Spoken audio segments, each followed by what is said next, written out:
Les damos la más cordial bienvenida al webinar de de cada 3 semanas, para quienes ya estamos por acá. Me gustaría también saludar a la licenciada Jennifer. ¿Qué tal, Jennifer? ¿Cómo estás? Muy buenas Hola, tardes. Rodrigo. Buenas tardes. Muy bien. Muchas gracias por la invitación. Un gusto vernos por acá. Normalmente coincidimos en la maestría en Derecho Laboral que estudiamos juntos, pero el día de hoy le dije, no, vente un poquito más temprano, antes de la clase. Espero ya hayas mandado la tarea. Ya me pusiste a chambear más. Me parece muy bien, pero bueno, esperemos en medida de lo posible que sea por cosas buenas y para que tú también te ahorres algo de trabajo. Ahorita les sabremos de compartir el que como bienvenida, Jennifer. Muchas gracias. Gracias. Muchas gracias. También Manuel Arturo López, ¿qué tal? Muy buenas tardes también para ti, igual allá en San Luis. Hola, buenas tardes a todos. Mucho gusto en estar aquí. Muy bien. Ambos en conjunto, parte del equipo que desde hace poco más de, bueno, no, sí, poco más de un año entró en vigor los nuevos centros y a partir de los cambios o de las reformas que están teniendo en San Luis Potosí, que el día de hoy también, reitero, están invitados para podernos compartir esas buenas prácticas y algunas recomendaciones de estas otras entidades que van a estar entrando en esta en esta segunda etapa o en esta segunda fase. Para quienes puede llegar a ser el primer webinar, las indicaciones generales son muy sencillas. Primero, nos arrancamos muy puntuales, 3 de la tarde, terminamos muy puntuales, 4 en punto. Quienes deseen presentarse de manera completamente autónoma e independiente a través del chat pueden hacerlo, el nombre de la compañía que representan y en dónde se encuentran ubicados. Recuerden que este es webinar nacional, entonces nombre, compañía y en dónde están ubicados a través de el chat. Si alguien va teniendo alguna pregunta o alguna aportación, con toda confianza pueden utilizar la Questions and Answers, que aparece en la parte de abajo de su menú, o pueden utilizar el chat también para poder ir generando ahí las preguntas que les vayan surgiendo y adicionalmente si alguien quiere hacer alguna aportación, alguna pregunta en voz alta, pueden utilizar la herramienta Raise Hand para que puedan también realizar alguna aportación o pregunta de manera general. El webinar del día de hoy está dividido en 2 presentaciones básicas o 2 contenidos básicos. El primero de ellos es entender qué y cómo están cambiando o estamos migrando todavía en esta segunda fase para los centros de conciliación, desaparecen las juntas de conciliación y arbitraje y entran en funcionamiento los centros. Y la segunda parte, cómo ahora lo que es la Profedet, porque todavía está vigente, está empezando también a evolucionar a ser parte de este procedimiento prejudicial en donde obligatoriamente los trabajadores ya no van a poder presentar una demanda de manera directa, salvo ciertos casos, pero en la regla general ya no podrán presentar una demanda directa, sino que ahora tendrán que pasar por este procedimiento prejudicial antes de presentar la demanda, que es precisamente lo que nos va a compartir la licenciada Jennifer y el licenciado Manuel Arturo. ¿Vale? Nuevamente, para quienes se conectaron unos minutos tarde, si gustan irse presentando, equipo BNG, Adri López, gusto saludarnos también, ABT de Monterrey, gusto saludarnos también por acá, Saga en Castro también, Paisa Lucas también, muchas gracias. Interfil, Mireya, también gusto saludarte. Al resto, de manera voluntaria, pueden irse presentando, ¿vale? Sin más ni más, y si les parece bien, Jennifer, empezando con ustedes, que nos platiquen un poquito de lo que era antes, lo que es ahora y estas recomendaciones de lo que ustedes han ido viviendo allá en... Con mucho gusto. Buenas tardes. Como ya me presentó aquí Rodrigo y que muy amablemente y muy cordialmente nos invitó a darles una pequeña plática sobre el cambio del paradigma a raíz de la reforma laboral. Bueno, antes de eso nos presentamos. Yo soy la licenciada Jennifer Raya, soy asesora jurídica en materia laboral acá en el estado de San Luis Potosí, en el Instituto Federal de la Defensoría Pública, y conmigo está colaborando el licenciado Manuel Arturo López, también está en el Instituto de la Defensoría Pública, y muy prontamente se nos va a ir a un tribunal laboral. Pero bueno, estamos aquí, vamos a hablar un poquito, como ustedes ya sabían, o ya saben, tienen conocimiento de eso, antes los juicios laborales se dirimían en las juntas locales y las juntas federales. Ahora, con el cambio del sistema, se versa en 3 ejes centrales. Uno es la democracia sindical, 2 es la conciliación prejudicial obligatoria y 3, las juntas desaparecen y ahora se convierten en tribunales, tanto locales como federales, de materia laboral. Nosotros nos vamos a enfocar en la plática que les vamos a hacer el día de hoy en la conciliación, que creo que es la etapa de las etapas más importantes y es el primer paso para podernos ir a una demanda laboral. Tanto ustedes como patrones como los trabajadores, es el primer paso que se tiene que agotar. Sin ese requisito no puedes ir a la demanda. Como también ya lo dijo Rodrigo, hay unos casos de excepción que también vamos a abordar y en una segunda fase nosotros les vamos a hablar de lo que ustedes como patrones están obligados a tener en el expediente personal de cada trabajador y que les puede servir y les puede dar pauta como para ir haciendo perfeccionando su defensa a la hora de que por alguna circunstancia tengan que irse a una demanda, los documentos que ustedes tienen que tener en la carpeta de cada trabajador para que les sirva como de apoyo, de base, para en el caso de que tengan que irse a dirimir el conflicto ante el tribunal. Les preparamos una pequeña presentación, espero que les sirva. Cualquier duda, cualquier comentario, lo vamos viendo conforme vayamos viendo la presentación. No sé si ya todavía no se comparte, ¿verdad? La pantalla. Listo. No tienen que habilitar permiso, pero ya lo puedes compartir ya. Gracias. Ya se puede ver, ¿verdad?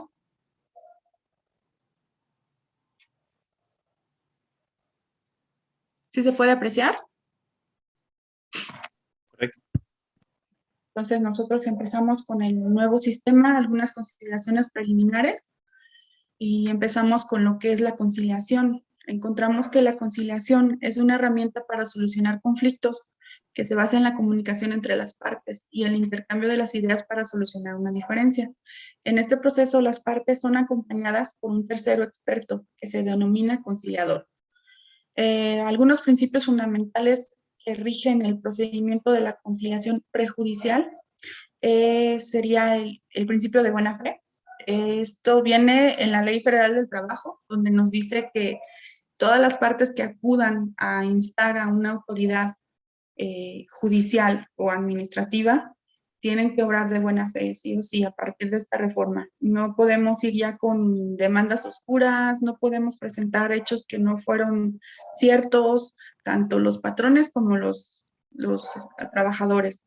El principio de celeridad, esto va enfocado a... La idea central es que todos los asuntos se agoten en el menos tiempo posible. La confidencialidad, todo lo que se agota en una conciliación es confidencial para ambas partes.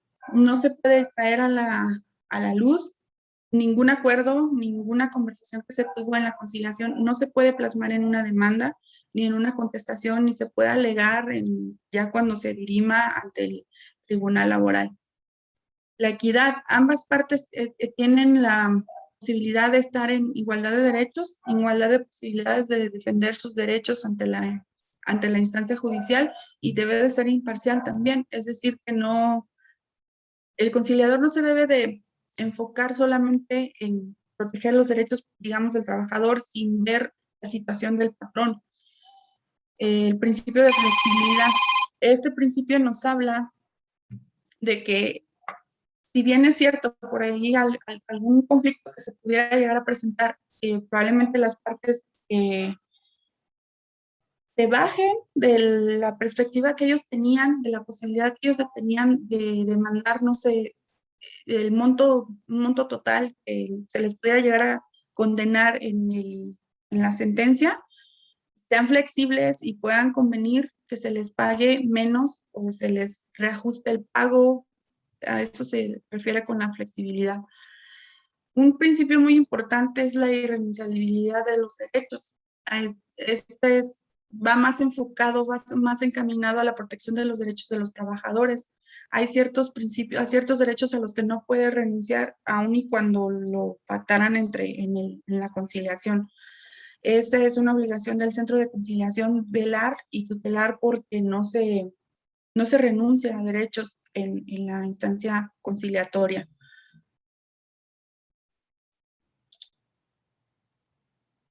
Bueno, el proceso para la conciliación prejudicial, como va a operar en el nuevo sistema que ya está por arrancar en Guanajuato en la segunda etapa, sería más o menos el que me di a la tarea de darles como un panorama general de cómo va a ser. El procedimiento de conciliación se va a llevar a cabo ante el Centro Federal de Conciliación y Registro Laboral, esto en materia federal, o ante los centros de conciliación local, según la competencia, y no podrá exceder de un término de 45 días naturales. Se va a iniciar con la presentación de la solicitud de la conciliación, ya sea por la parte trabajadora o por el patrón, ante el centro respectivo. La autoridad, en ese momento, en el momento en el que ustedes llegan a solicitar una conciliación, les tiene que asignar un número de identificación y un número de folio a esa conciliación.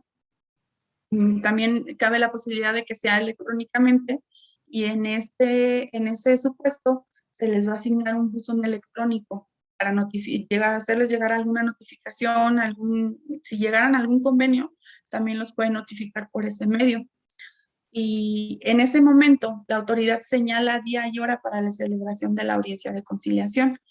Se emite un citatorio para la persona a la que va a ser llamada a la audiencia de la conciliación, la que va a ser citada. Ese citatorio, por lo general, ahí en el centro de conciliación les piden a los trabajadores o a la parte que fue primera a instar a la conciliación para que lo presente a la parte con la que pretende llegar a dicha conciliación. La audiencia de conciliación, las partes deberán acudir, tratándose del trabajador, tiene que acudir personalmente. Puede ir acompañado de un asesor o una persona de su confianza, pero no va a ser reconocido como tal. Es decir, cuando entra la conciliación, tienen que entrar solas las dos partes, tanto el trabajador como el patrón. Sí pueden ser asistidos previamente de la conciliación, pero al momento de que entran con el conciliador, no pueden estar acompañados ni de un abogado ni de una persona de su confianza. Y para el patrón, aquí puede acudir personalmente el patrón o por conducto de su representante. Y el representante deberá contar con facultades suficientes para obligarse en su nombre en el caso de que llegaran a un convenio, o si no llegan a un convenio también para hacerlo valer en la instancia judicial. En esta parte, las partes deben identificarse plenamente ante la autoridad conciliadora y en su caso el representante legal del patrón deberá acreditar su personalidad. Una vez presentadas las partes, una vez de que ya se les entregó el citatorio y que las dos acudieron en la fecha y en la hora en el que el centro de conciliación determine se lleva a cabo la conciliación, van a entrar a una sala conciliatoria. En esa sala conciliatoria, como ya les mencionaba, únicamente pueden estar el trabajador y el patrón y un conciliador. El conciliador empieza presentándose, empieza dándoles más o menos el panorama del motivo por el que están ahí. Puede ser algún despido, puede ser alguna falta de pago de alguna prestación. Y les empieza a invitar a que inicien alguna plática de si es posible, no sé, en el caso de, por ejemplo, de un despido, si cabe la posibilidad de que se le regrese el trabajo, si cabe la posibilidad de que se le reinstale o si no llegaran a un acuerdo, pues también se plasma ahí los motivos por los cuales no se pudiera materializar la conciliación. Y el conflicto en la etapa prejudicial, en una conciliación, se podría desencadenar en dos opciones. La primera es que llegaran a un acuerdo, las dos partes están de acuerdo, las dos partes están de acuerdo en ceder a lo mejor alguna parte de los derechos que pretendería con una demanda y el patrón también podría estar de acuerdo en acceder a algunas de las peticiones que tuviera el trabajador y en ese momento se celebra un convenio conciliatorio, el cual se deberá de elevar a cosa juzgada, es decir, tiene la fuerza como si fuera una sentencia. pero para que ésta se cumpla y para que no tenga más efectos, se tiene que materializar. Si se llegara al supuesto de la reinstalación en el trabajo, pues se le tiene que ofrecer, se le tiene que reinstalar el trabajo al trabajador y en ese momento ya queda por satisfecha las pretensiones de ambas partes y el convenio ya que adquiere la calidad de cosa juzgada. Si no se llega a materializar el convenio, es decir, si lo celebraran, pero por alguna causa no lo llegaran a materializar, ese convenio puede solicitarse su cumplimiento a través de un tribunal. Un tribunal laboral es el que se va a encargar de emitir un fallo en donde va a declarar que se cumpla los medios y las formas, pues ya se van a determinar. Si es una sanción pecuniaria, entonces pues, ya el tribunal tiene la facultad y tiene la firmeza y la fortaleza de iniciar las gestiones que crea oportunas y pertinentes para que se le pague la cantidad a la que llegaran acordada. Si fuera alguna reinstalación, pues también el tribunal tiene la determinación y la decisión de obligar al patrón a cumplir con ese convenio celebrado en la instancia prejudicial de la conciliación.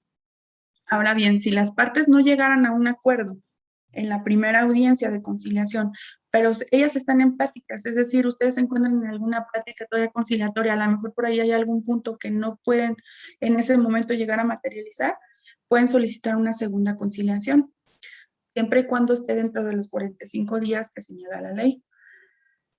Si no llegan a un acuerdo en esa segunda instancia, se emite una constancia de no conciliación para que se pueda estar en posibilidad de acudir ante la autoridad judicial para iniciar ya con la demanda. Recordemos que el término para la instancia judicial es de 60 días. Una vez presentada, aquí hay un paréntesis, una vez presentada la solicitud de conciliación, el término para la prescripción se interrumpe. Se interrumpe y se vuelve a reanudar una vez que se tenga la constancia de no conciliación. Y como ya lo había dicho, en ninguno de los supuestos las partes podrán ventilar lo manifestado en la conciliación. Al acuerdo al que llegaron, acuerdo al que se haya negociado, del cual se haya platicado, no se puede hacer valer en la demanda ante un tribunal. No podemos llegar a decirle, es que en la conciliación tú me dijiste tal cosa, tú me ofreciste tal cosa, y no podemos llegar a hacer eso. Aquí un punto muy importante, también como ya lo decía Rodrigo, la reforma laboral establece que la obligación de los trabajadores y patrones es solicitar el procedimiento de conciliación previamente a iniciar un juicio ante los tribunales laborales. Y esto también es así porque la constancia de no conciliación, de hecho, es un requisito que forma parte de la demanda.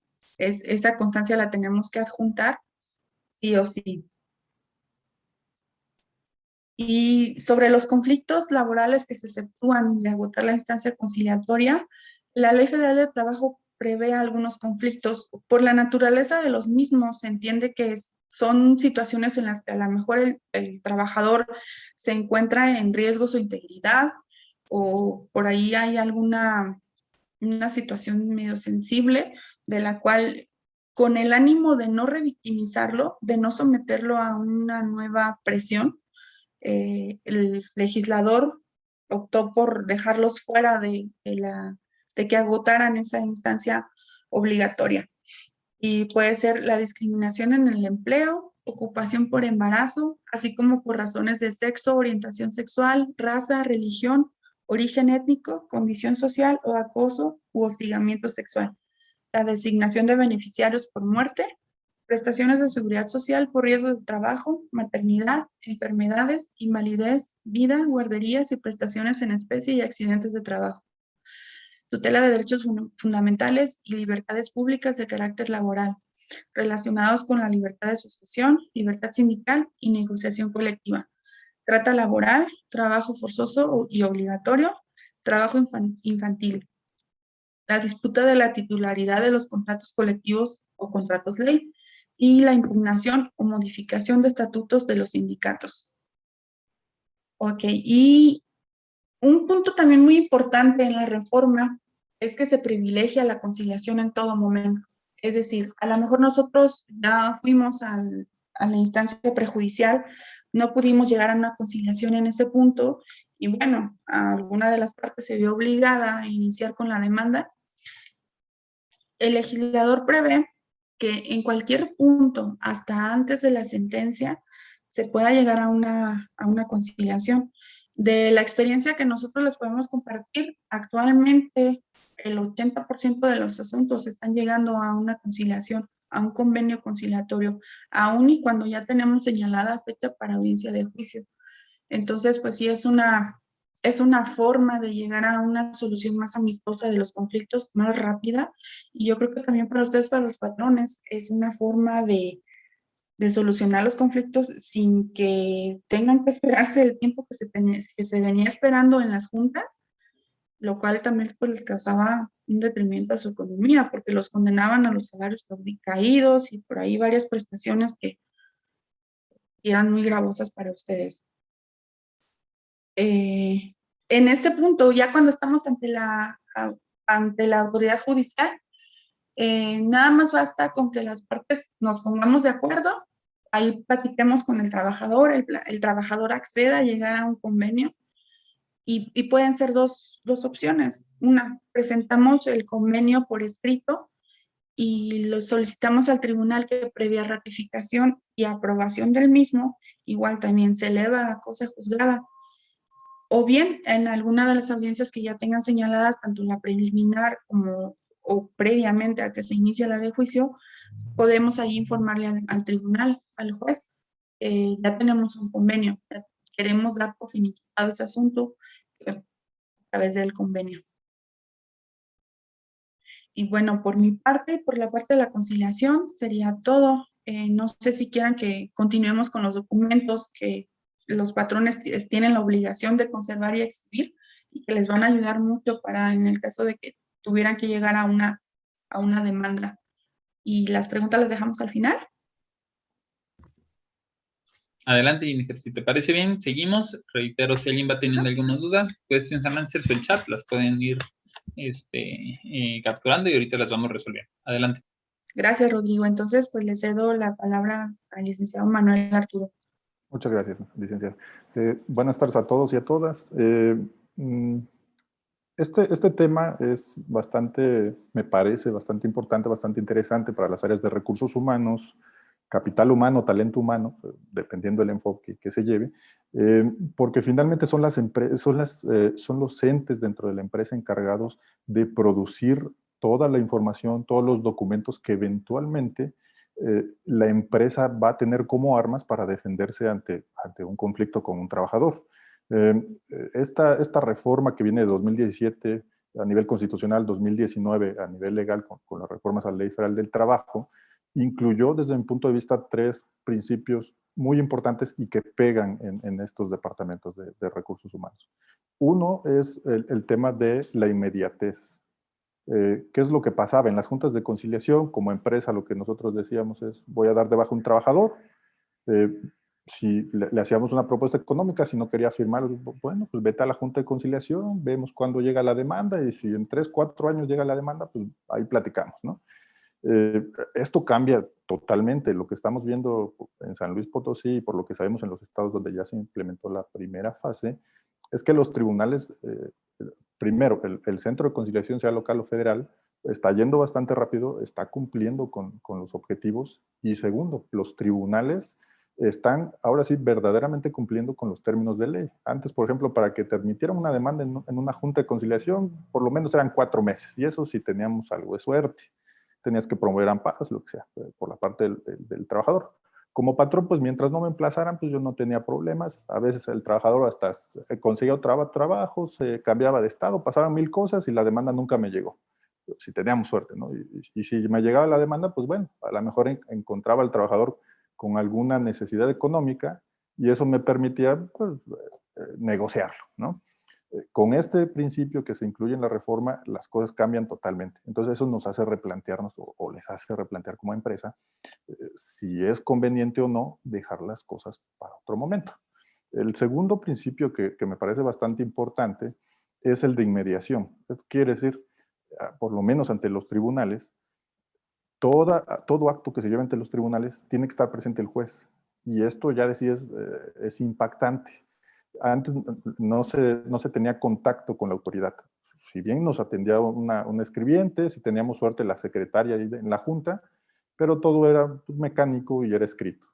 Hoy estamos ante un juez.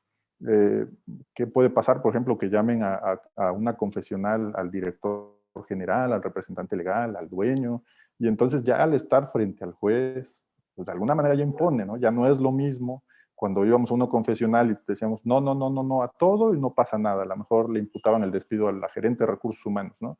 Y lo que se le decía a la gerente es, pues vaya usted y diga que no a todo y ese va a ser su único trabajo, ¿no? Ahorita ya cambia, incluso el juez puede hacerle preguntas directamente a la persona que va a absolver posiciones y entonces ahí te hace volver a replantearte como empresa, tengo que preparar mis armas para un eventual conflicto laboral.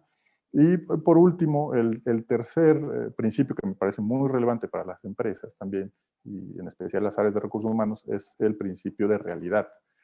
¿Qué es lo que pasa ahora? El juez no solamente se va a constreñir a analizar los documentos que le presentemos, sino que tiene que analizar el contexto de la relación laboral, cómo se llevó a cabo, incluso puede llegar hasta el extremo de analizar, por ejemplo, pues el nivel socioeconómico, a lo mejor educativo del trabajador.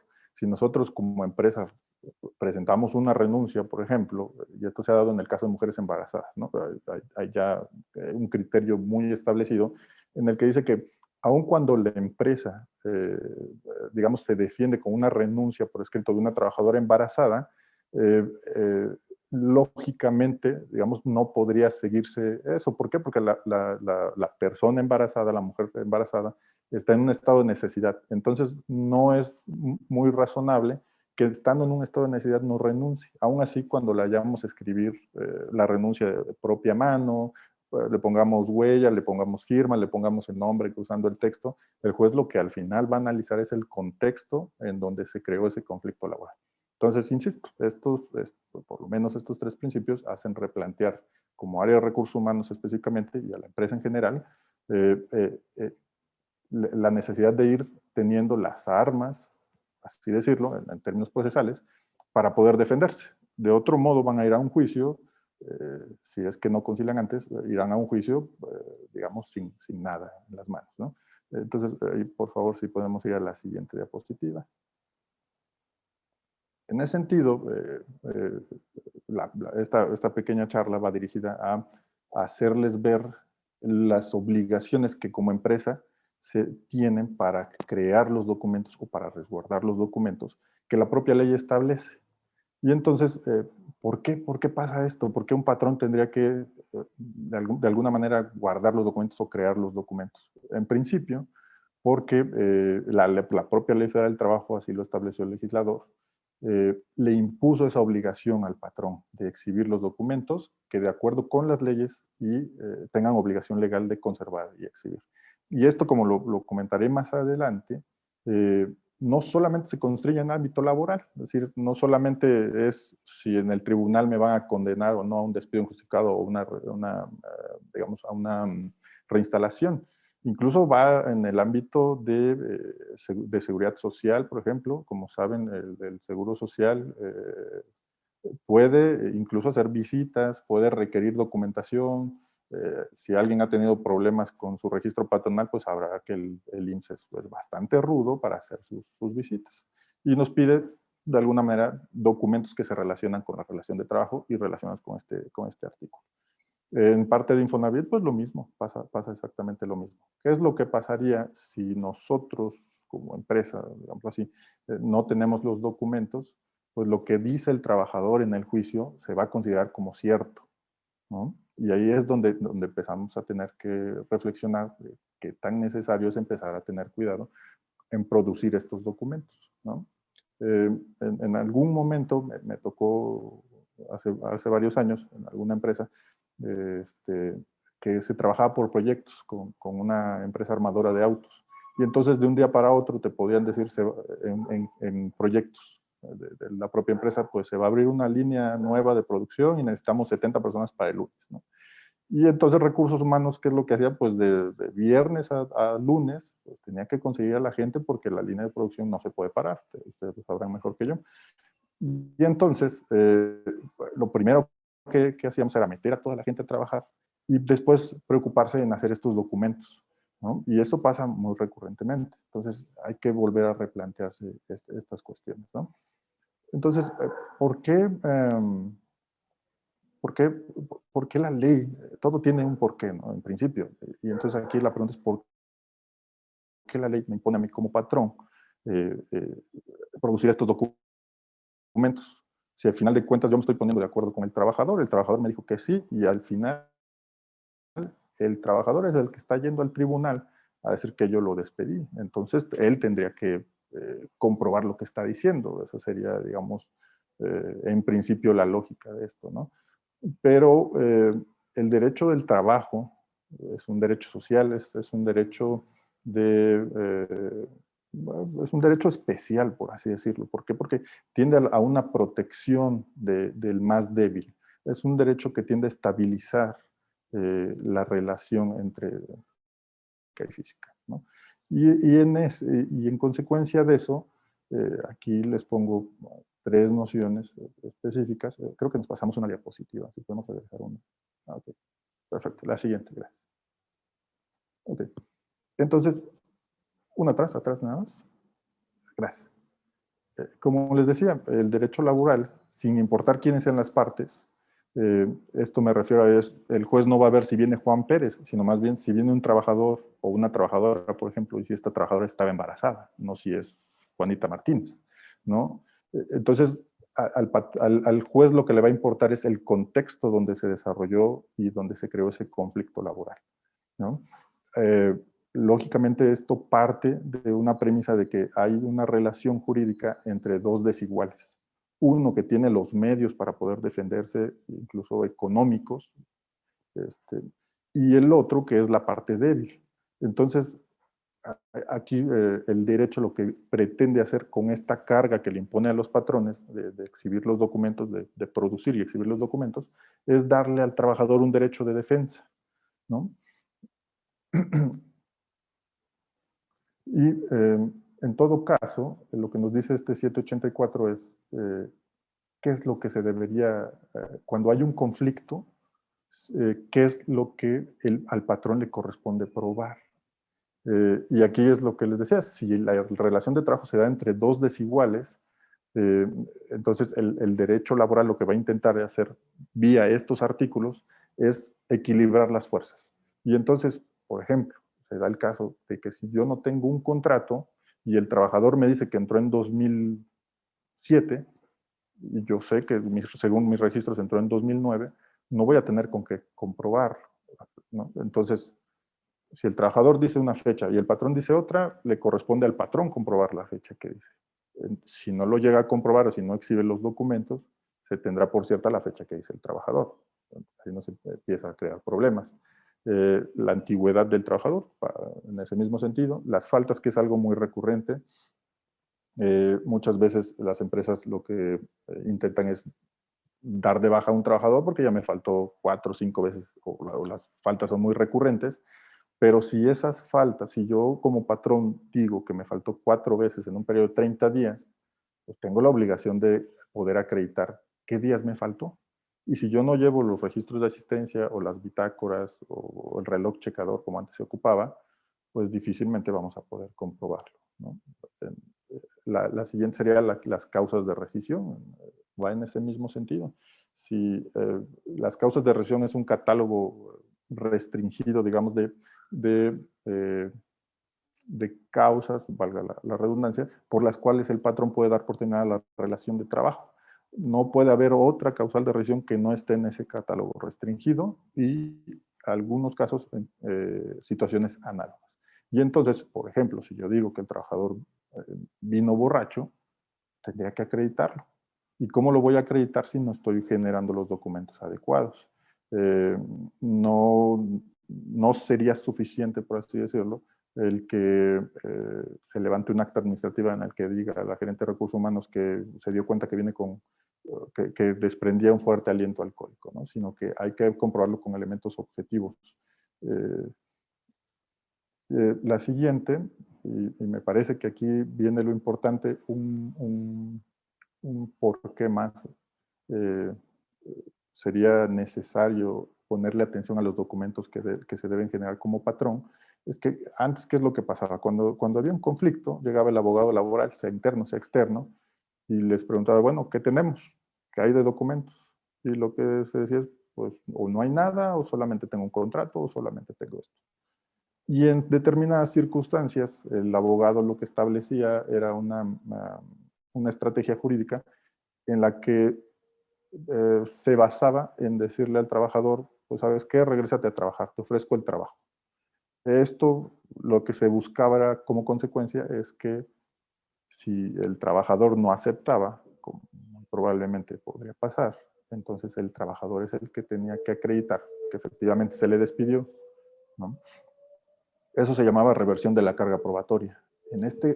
A partir de, digamos, de esta reforma de 2019, esa estrategia se hace completamente inoperante para las empresas, para los demandados, porque la negativa del despido no va a revertir la carga de la prueba, que es lo que antes se buscaba. Pasaba que nunca lo dieron de alta, se le pagaba en efectivo, los demandaba y entonces el abogado lo que decía es, niego que haya sido mi trabajador, yo ni lo conozco. Y entonces ahí el trabajador lo que tenía que acreditar la relación de trabajo. Esto ya no va a pasar. Y entonces ese es otro por qué hay que poner atención a los documentos que se tiene la obligación de presentar. Y la otra sería la negativa al despido, como decía, igual, yo no lo corrí y para acreditar que no lo corrí, te ofrezco que te regrese a trabajar, ¿no? El efecto que se buscaba era que el trabajador tendría que probar que se le despidió. Si no lo probaba, pues bueno, ahí ya salía de ganancia. Hace muchos años que vino a ser inoperante esta figura, pero la reforma de 2019 completamente lo deja fuera del mapa. Entonces ya no es una posibilidad hacerlo para los abogados de los patrones y por lo tanto esto le trae una carga mayor a recursos humanos en el sentido de ir preparando los documentos necesarios con los que eventualmente el abogado tendrá que defenderlos. La siguiente, por favor. Les decía, contrato de trabajo, jornada de trabajo ordinaria y extraordinaria, cuando no excede las 9 horas. Ahí también, finalmente, es muy importante el contrato de trabajo, es muy importante los comprobantes de asistencia, como se los produzcan, pero que a final de cuentas los produzcan, ¿no? Los días de descanso obligatorios, así como el aguinaldo, vacaciones, premios vacacionales, prima de antigüedad. Como podrán ver, todo se refiere a prestaciones, ¿no? A prestaciones. Entonces, cualquier prestación que nos demande el trabajador, perdón, muy seguramente va a caer en estas. Hay prestaciones extralegales que se le llaman extralegales, a lo mejor bueno, no sé, algún fondo de ahorro podría ser, o otra prestación que no necesariamente esté en la ley. Entonces, esa la tendría que comprobar primero el trabajador que se pactó para que posteriormente el patrón tenga que comprobar que la pagó. Pero en esencia, y en donde más les pegaría, es en estas prestaciones que en todas las empresas se deben otorgar a los trabajadores. Y como les decía, también tiene que ver con Instituto Mexicano del Seguro Social, con Infonavit y con sistemas de ahorro para el retiro. Además de que eventualmente tenga que presentar esos documentos en un juicio laboral, como les decía, el IMSS, el Infonavit pueden llegar a su domicilio a través de una orden de visita y pedirles también los documentos. Ahí hay un tema, por ejemplo, en la ley del Seguro Social y en la ley federal del trabajo, no necesariamente se tocan, y ustedes lo sabrán bien en el tema, por ejemplo, de la integración del salario, del artículo 27, ¿no? No coincide ley federal del trabajo con ley del Seguro Social, algo similar pasa con los documentos, pero finalmente lo que aquí intento es pues, que tómenlo en cuenta para evitar eventualidades. La siguiente, por favor. Y aquí está digamos, la consecuencia. ¿Qué pasaría? Por ejemplo, hace algunos meses hubo algunas inundaciones bastante fuertes en el Estado de México, por ejemplo, en Hidalgo, Y seguramente muchos documentos se perdieron. ¿Qué pasaría? Porque podríamos decir, bueno, pues ya estamos en el juicio, pero fíjate que se inundó la empresa y pues todo se echó a perder. No tengo nada que presentarte. Pues bueno, esa circunstancia no releva al patrón para acreditar con otros medios el salario, el horario, la jornada de trabajo, el pago de aguinaldo, todo lo que vimos en el artículo anterior. Entonces, son consecuencias bastante fuertes que se van presentando en un juicio. Adelante, por favor. Y esto es algo que refleja, digamos, la realidad en las relaciones laborales. En un contrato civil la voluntad se compromete. Dos partes en igualdad de circunstancias, en una relación horizontal, ponen condiciones recíprocas. Es decir, uno pone una condición, el otro está de acuerdo o no está de acuerdo, la renegocia a la mejor y lo establecen en un contrato. Pero las dos partes están de acuerdo. En una relación laboral no pasa eso. En una relación laboral lo que está pasando es que una persona, en este caso el patrón, tiene un don de mando sobre el trabajador. Y ese don de mando implica que de alguna manera la voluntad del trabajador e incluso la libertad del trabajador en cierto grado se subordine al patrón. Entonces es una relación vertical lo que tenemos en el derecho laboral, a diferencia del derecho civil, por ejemplo, mercantil, que es una relación horizontal. Y en virtud de esa relación vertical es la existencia de estas obligaciones que le impone la ley a los patrones para tratar de mediar la situación, las circunstancias en un juicio laboral. La siguiente, por favor. Y estas son razones del por qué, pues, algo de lo que ya se había comentado. Hay evidentes desigualdades económicas y sociales entre patrón y trabajador. Hay una parte que por disposición de ley es el encargado de producir, manipular y conservar los documentos. En base al principio de realidad, el fin del procedimiento laboral es el descubrimiento de la verdad. Y esa verdad pues, se va a llegar, entre otras cosas, el juez, de los documentos que se exhiban en el juicio. Digamos, todo esto trae como resultado una igualdad por compensación, que es una herramienta que tiende a corregir esas desigualdades que naturalmente se presentan en una relación laboral. Por lo tanto, las partes no están en igualdad de armas y lo que pretenden estos artículos es que lo estén. La siguiente, por favor. Por tanto, si una de las partes en la relación laboral es la que produce o conserva un medio de prueba, si es la que redacta los documentos, si es la que tiene la facultad de sancionar a la otra, o si puede solventar o soportar en mayor grado los gastos procesales, por un mejor abogado, puede ser incluso un despacho grande de abogados de una empresa, por ejemplo. Entonces, salta a la vista que la posición o situación material de las partes incide en el resultado del proceso. Y eso es lo que precisamente trata de evitar estos artículos o estas obligaciones impuestas a los patrones, ¿no? Insisto, que es la igualdad ante el proceso. Y como complemento del artículo 784, que nos dice qué es lo que tendría que comprobar el patrón en caso de, digamos, de que haya duda en el juicio, el artículo 804 lo que nos dice, o nos establece es los documentos que tiene la obligación de conservar y exhibir en juicio el patrón.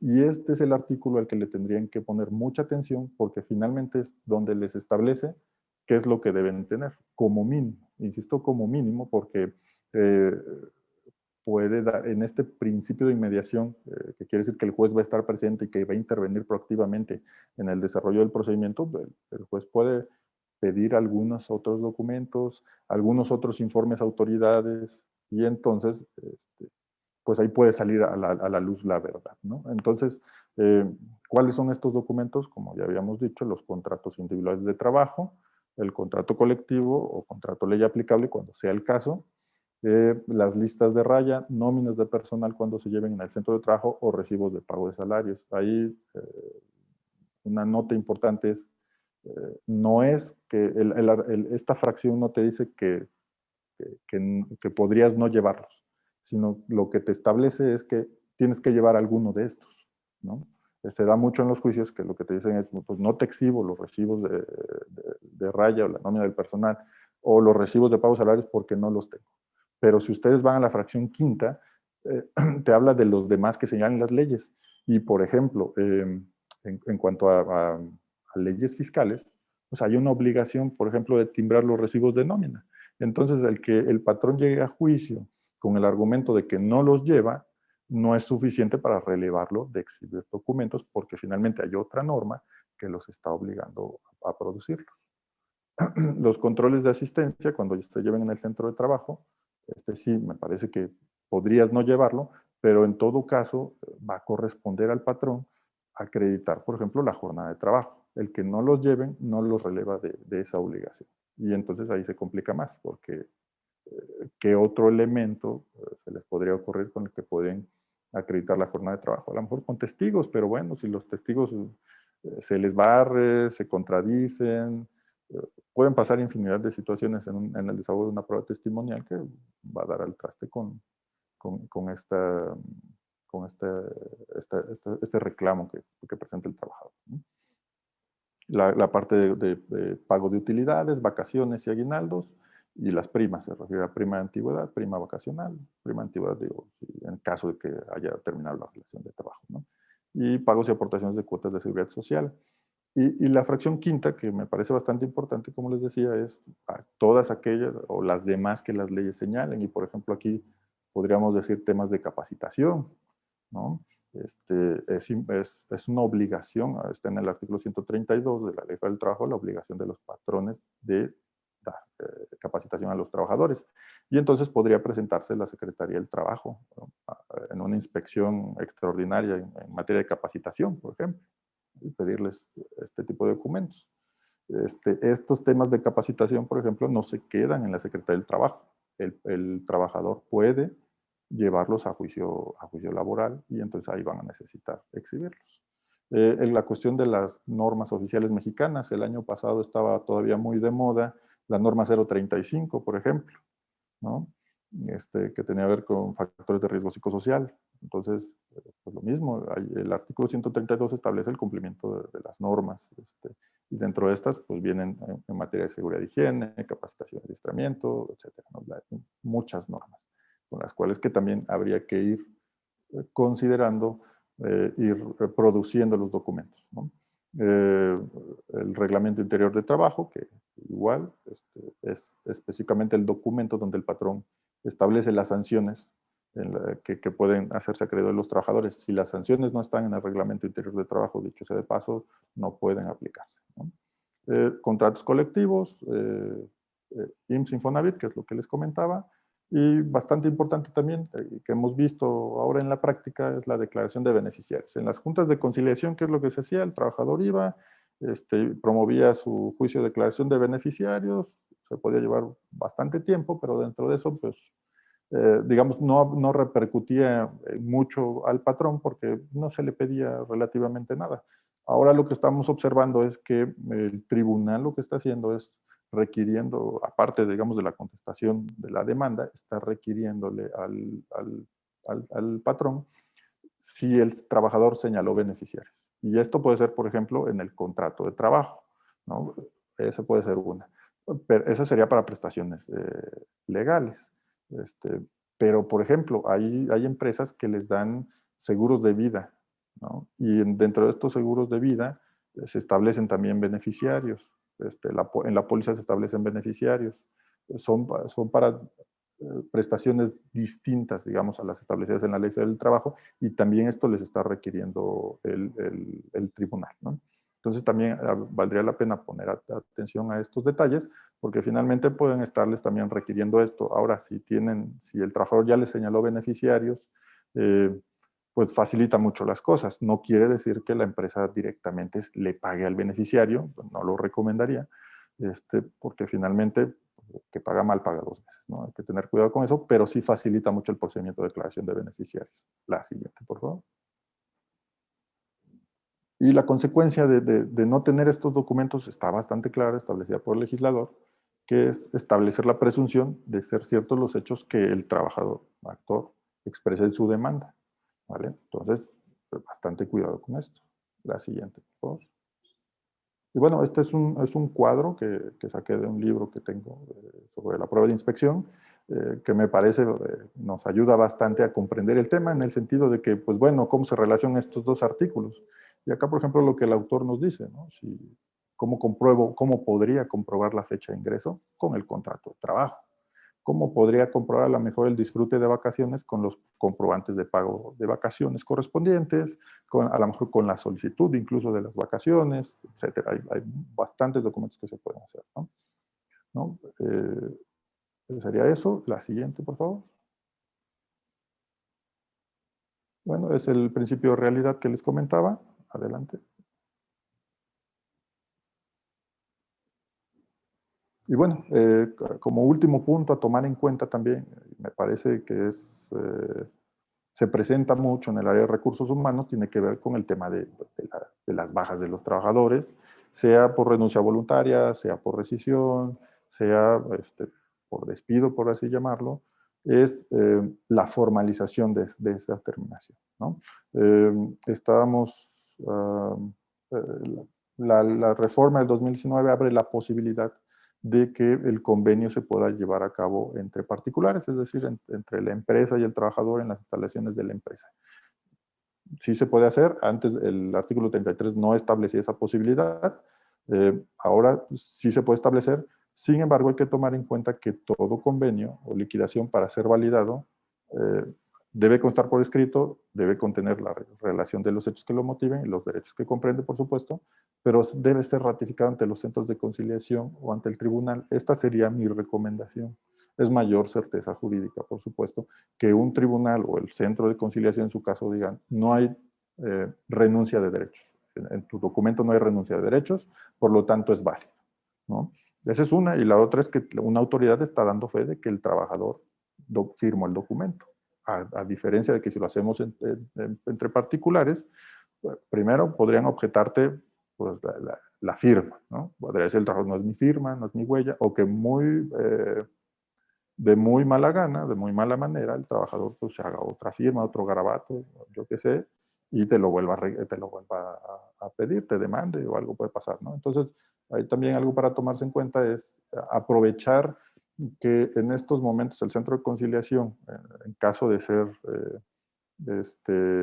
una terminación o ser el convenio más bien fuera de juicio, pues lo está haciendo bastante rápido y lo está haciendo bastante bien, por lo menos aquí en San Luis Potosí lo hemos estado viendo, y en el caso de que sea en juicio, pues se hace entre los tribunales, ¿no? Aquí el criterio que está tomando el tribunal es, si ya estamos en un procedimiento laboral ante el tribunal y quieren pactar las partes, lo pueden hacer en cualquier momento, se hace el convenio acá.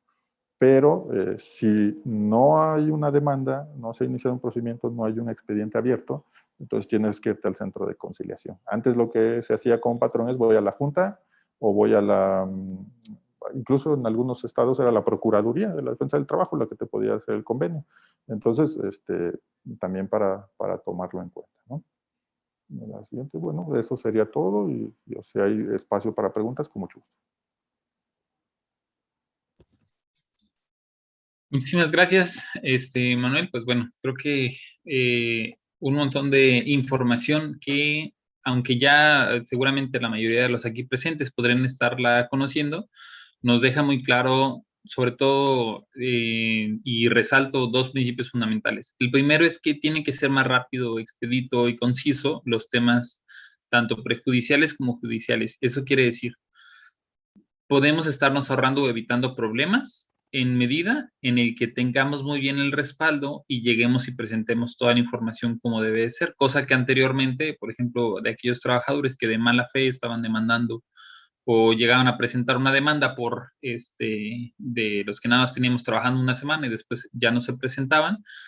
Ahora el hecho de que los juicios estén careados, el hecho de que ellos mismos, teniendo esa práctica, mandaban a un abogado, a un representante y nosotros ni lo teníamos que ver, ahora ya no, ahora ya los podemos ver, solamente tenemos que ser muy cuidadosos en que las formas y la manera en que vayamos a presentar la evidencia realmente vaya cumpliendo todos estos requisitos, que aunque sí hay algunas cosas nuevas que cambiaron en la ley, realmente la carga de la prueba siempre ha estado al lado de nosotros como patrones, entonces no lo dejemos de lado. Hay un par de preguntas en estos últimos minutitos, Manuel, que me gustaría preguntarles. Bueno, primero, pregunta Alan, y se los voy a ir compartiendo. En los códigos QR van a poder encontrar la información, pero de manera muy breve, nada más para que ustedes tengan la información. Ya saben que la pueden encontrar en el apartado News, y aquí está. Aquí están la entrada en vigor de las segundas etapas de conciliación.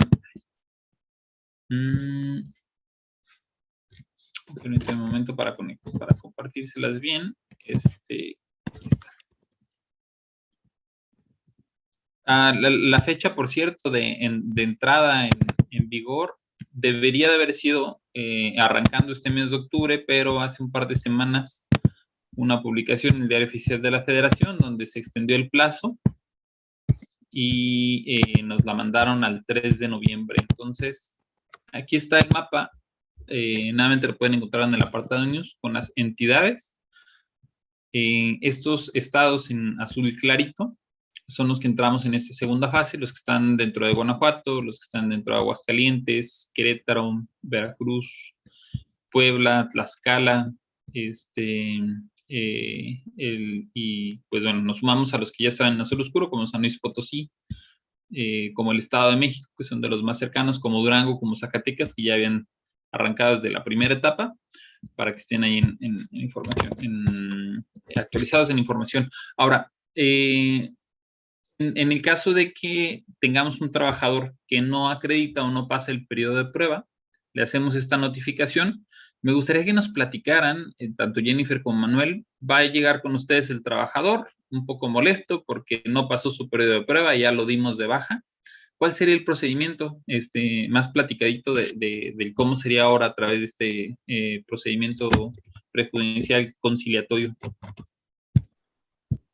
Bueno, en primer término, el trabajador pues tendría que acudir al centro de conciliación para solicitar su audiencia conciliatoria.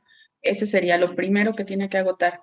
Y ya una vez que los llamen a ustedes patrones y que vaya el trabajador a la audiencia y que no lleguen a un arreglo, pues tendríamos que ver la posibilidad de si es factible demandar o no. Ese sería el primer término a agotar. Llego trabajador ante la defensoría, y la siguiente pregunta va a ser, me dieron de baja porque me dijeron que no pasé el periodo de prueba, vencí a mí el domingo y el día de hoy, viernes, me acaban de hacer la notificación, estoy muy molesto. Me van a mandar a hablar a mí como patrón y vamos a tener este procedimiento conciliatorio. ¿Qué va a pasar en el procedimiento conciliatorio? Sí, bueno, esencialmente el procedimiento conciliatorio van a citar al patrón, va a citar el trabajador. Como decía la licenciada Jennifer, preferentemente el trabajador no tendrá asistencia de un abogado, porque finalmente es se trata de hallar una amigable solución, por así decirlo. Le dan el uso de la voz al trabajador, va a establecer cuál fue el conflicto, esencialmente va a decir que lo corrieron porque le comentó a la empresa que no cumplió, digamos, o se terminó su periodo de prueba o su capacitación inicial, ¿no? Dependiendo.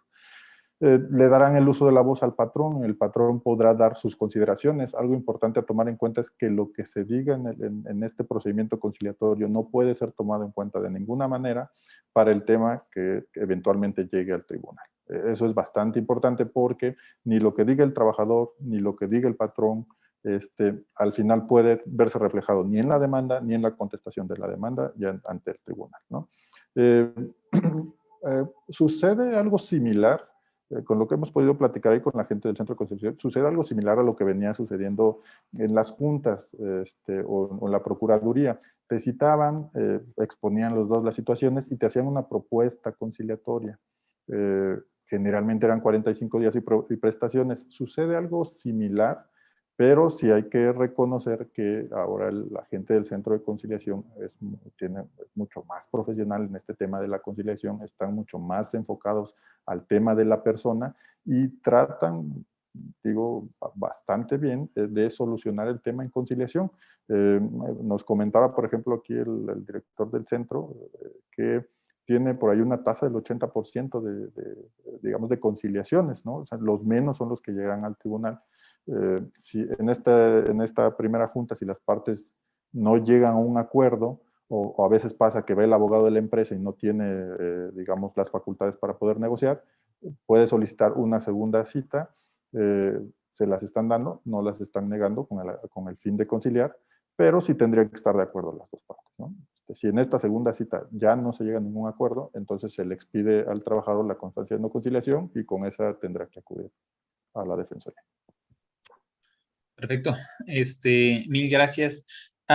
Me gustaría nada más cerrar en este último minuto. ¿Cuáles serían los errores más comunes? Ustedes estando del lado de la Defensoría Pública Federal, los patrones, ¿cuál es el error o los errores más comunes que a ustedes les dificultan el trabajo o en algún momento dado dificultan este proceso conciliatorio o judicial?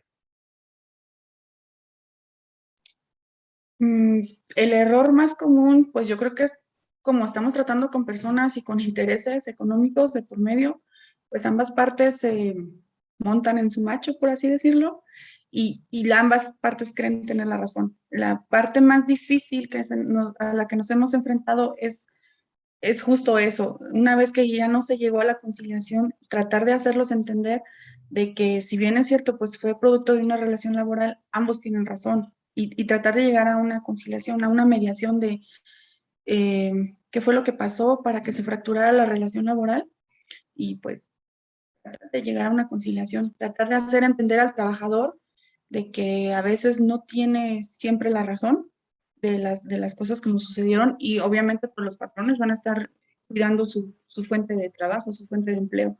Yo creo que esa sería como la parte más difícil y también sería como el cambio de paradigma, ¿no? De que antes en las juntas, como ya dijo el licenciado Manuel, se hacía y se deshacía el contentillo de quien estaba ahí presente. Y ahorita no. De hecho, los trabajadores sí se sienten con esa fuerza y sí les impone el juez tenerlos ahí presentes y decir, ah, no, las cosas ya no van a ser como se venían dando.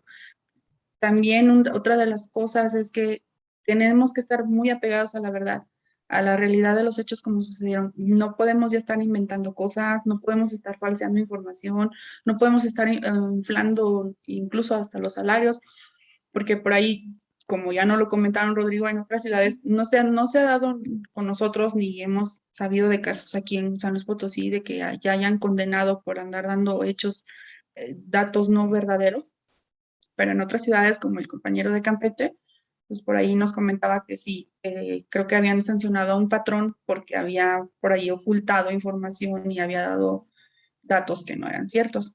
Entonces yo creo que va a ser a lo que nos vamos a enfrentar y a lo que ustedes se van a enfrentar ya próximamente, al cambio de paradigma, ¿no? Del sistema, de que todos tenemos que conducirnos con verdad y si se fracturó la relación laboral, se fracturó, pero hay que llegar al mejor arreglo y al mejor convenio para ambas partes. Perfecto. Muchísimas gracias.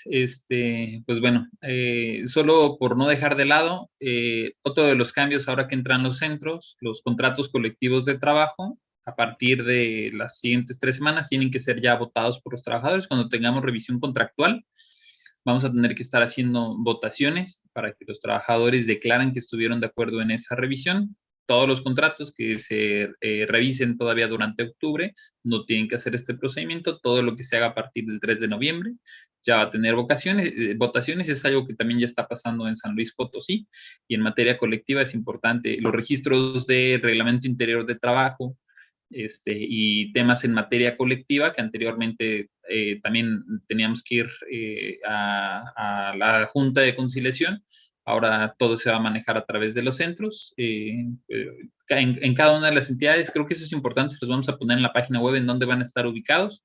Como la mayoría de los aquí presentes, o veo que hay muchos de aquí de Guanajuato, se fueron a la ciudad de León, ahora van a estar a un lado de los tribunales en la salida a Cuerámaro, entonces la mayor parte de esos trámites también se van a tener que hacer en la ciudad de León, y me parece que en el Centro Comercial Galerías, en León van a quedar el centro. Se los voy a mandar la información, reitero, para que la puedan encontrar en la página. Y pues bueno, esos, reitero, otros aspectos importantes que cambiarán en las siguientes 3 semanas.